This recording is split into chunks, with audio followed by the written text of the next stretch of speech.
보신 것처럼 19대 국회는 노동자와 서민들의 이익을 제대로 대변하지 못했습니다. 그렇다면 20대 국회는 어떻게 될까요?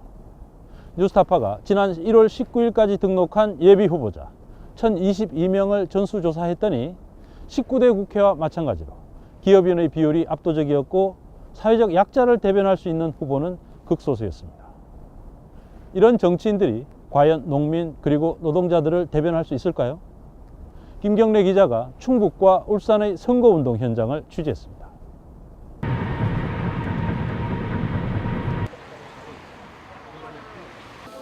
마늘과 막걸리로 유명한 단양 5일장.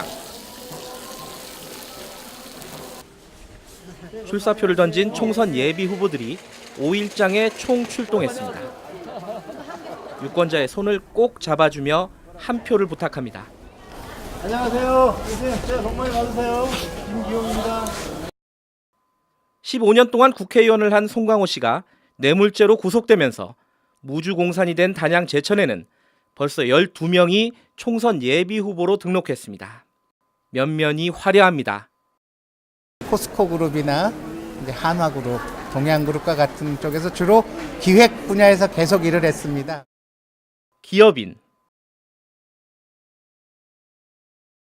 경찰청장, 국회, 청와대, 이제 중앙부대에서 주로 근무를 했습니다. 청와대 비서관, 지방국토관리청장, 제가 율사 출신 국회의원이 된다면 제가 하여튼 최대한 제 발의를 해서 변호사, 또 변호사. 단양은 농업 인구가 절대 다수입니다. 제천은 도소매업과 숙박 음식업 등 중소자영업자들이 가장 많습니다. 제조업 등에 종사하는 노동자도 20%가 넘습니다.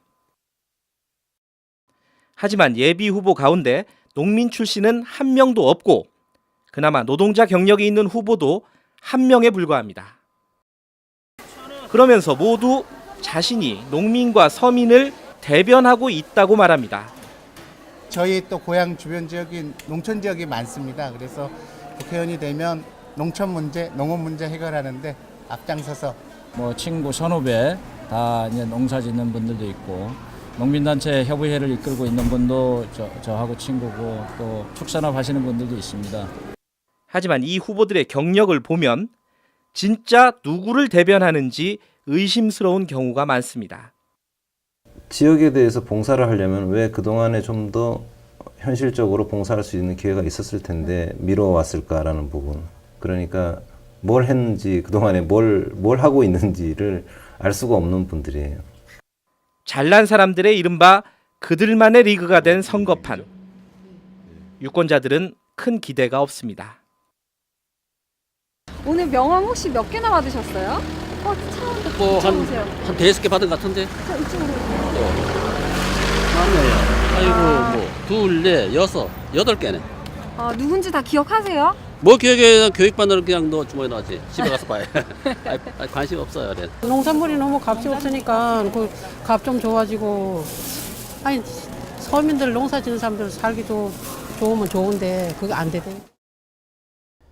우리 국회는 과연 어떤 국민들을 대표하고 있는 걸까요?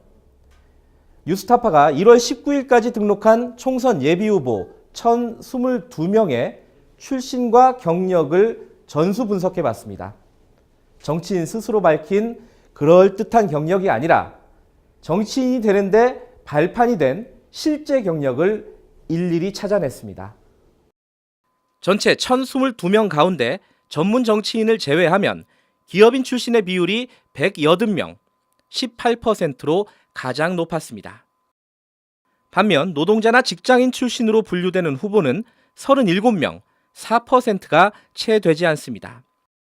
기업인이 노동자보다 5배가량 많습니다. 당별로 보면 새누리당이 기업인의 비율이 가장 높았습니다. 다음으로 공직자와 법조인 출신이 각각 11%와 12%로 많았습니다.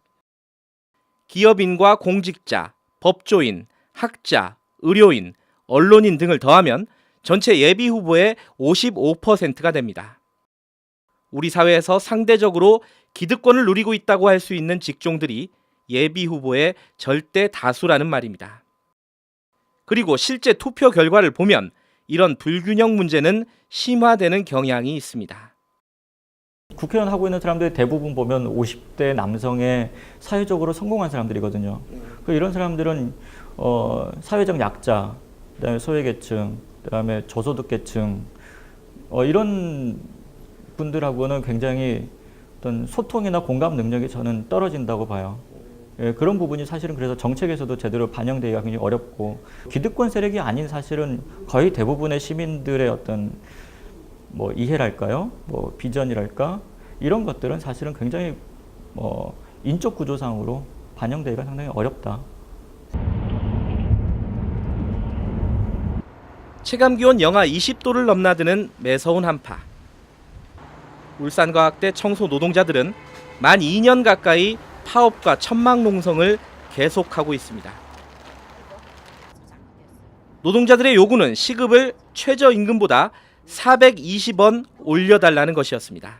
그럼 안효대 의원을 직접 만나기는 하신 거예요? 또 청소 노동자들에게는 왜 최저임금 주면 된다는 이 사회의 인식, 또 왜 청소 노동자들에게 더럽고 힘든 일 다 하는 청소 노동자들에게는 연약한 환경, 또 최저임금에 이중 삼중고를.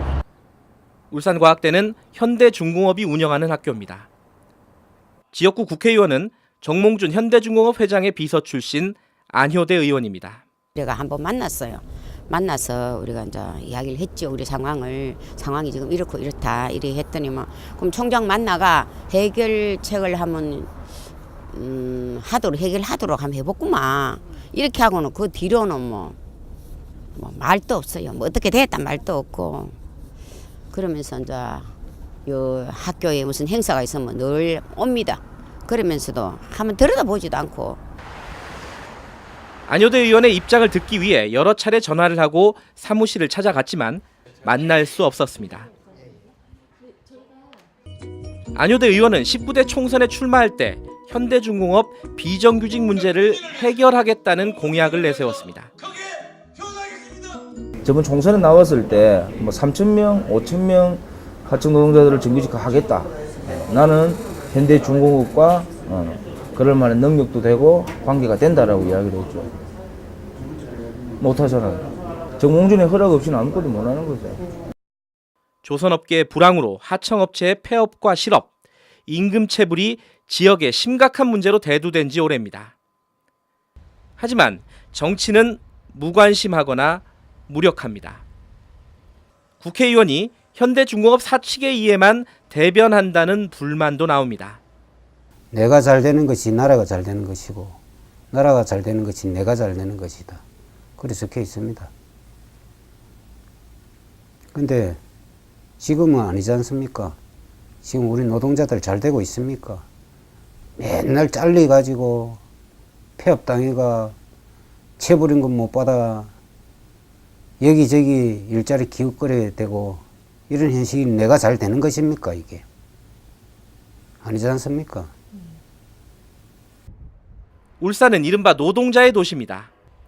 하지만 역대 국회의원 중 노동자 출신이라고 할 만한 사람은 노동운동가 경력을 가진 단 한 명에 불과합니다. 현직 국회의원들도 기업인들과 공직자 출신, 변호사가 답니다. 가진 사람들의 편에 서서 일을 하는 사람 많은데 어려운 사람들을 돌보거나 함께 할 수 있는 사람들이 많지 않아서 그런 분들을 좀 위해서 일할 수 있는 사람이 좀 필요하지 않을까. 20대 총선 예비 후보로 노동자 출신들이 울산에 대거 등록했지만 현실은 만만치 않습니다. 지난 그 총선 때 국회의원 선거 때 누구 뽑았는지 혹시 기억나세요? 저요? 네. 우리는 다 새누리당밖에 안 뽑아요 나는. 잘 뽑은 것 같으세요? 잘 뽑았죠. 나는 나라 다 팔아먹어도 새누리당이에요. 왜요? 그냥 우리 고향이 대구니까. 현대중공업 사측의 조직적인 투표 방해와 노골적인 편들기도 큰 걸림돌입니다. 잔압을 안 시키면 회식을 시켜요. 회식을 시켜서 못 가게 하고 또 현장 관리자인 경우에는 업체 사장이 직접 불러요. 불러서 현대중공업이 잘 돼야지 우리 업체도 살 수 있다. 누구 찍어야 되는지는 너희들이 알지 않느냐. 그렇게 주문을 해요. 울산 동구가 현대중공업이라는 회사의 도시인지 현대중공업 노동자의 도시인지는 시각에 따라 다를 수 있습니다. 하지만 지금까지 울산 동구를 대표하는 정치는 노동자가 아니라 일방적으로 사측을 위한 것이었습니다.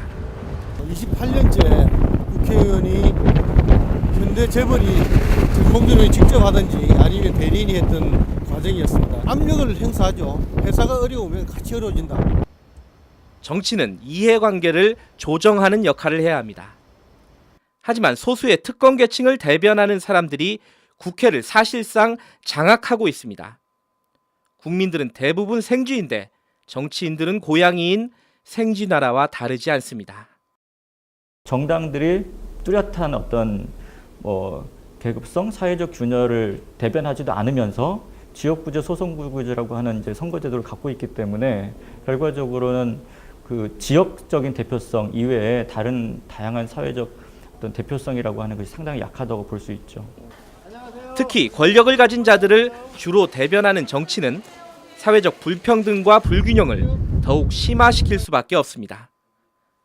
뉴스타파 김경래입니다.